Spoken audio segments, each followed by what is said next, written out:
Welcome to our channel. Today we how to activate Mailchimp Audience Sync with Shopify step by step clearly. To activate Mailchimp Audience Sync with Shopify, start by logging into your Mailchimp account. Navigate to the Audience tab on the left sidebar. Select the audience you want to sync with Shopify.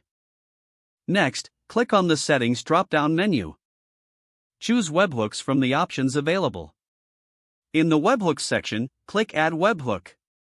Enter your Shopify store URL in the provided field. For the webhook type, select Order Created and Customer Created. Make sure to enable the webhook by toggling it on. Now, log into your Shopify admin panel. From the Shopify dashboard, go to the Apps section. Search for and install the Mailchimp for Shopify app if you haven't already. Once installed, open the Mailchimp app within Shopify. Connect your Mailchimp account by following the prompts. Select the audience you've set up in Mailchimp to sync with Shopify. Review the settings to ensure everything is configured correctly.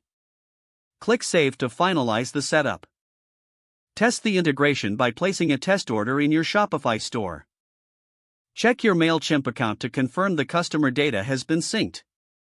If everything is working as expected, you've successfully activated the Mailchimp Audience Sync with Shopify. Regularly monitor the sync to ensure data is continuously flowing between both platforms. Consider reviewing your audience and segmentation settings in Mailchimp for improved targeting.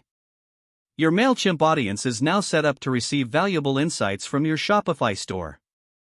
If the page does not load, refresh the browser or try again in a private or incognito window.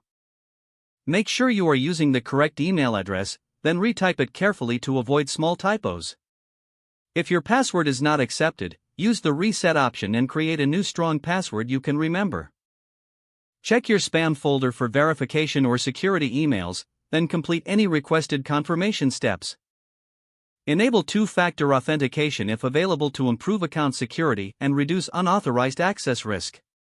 After signing in, review your profile details so your contact information and settings are accurate and current. If you see an error message, note it down and try again after restarting your device and internet connection. Don't forget to like this video and subscribe to our channel for more step-by-step tech guides.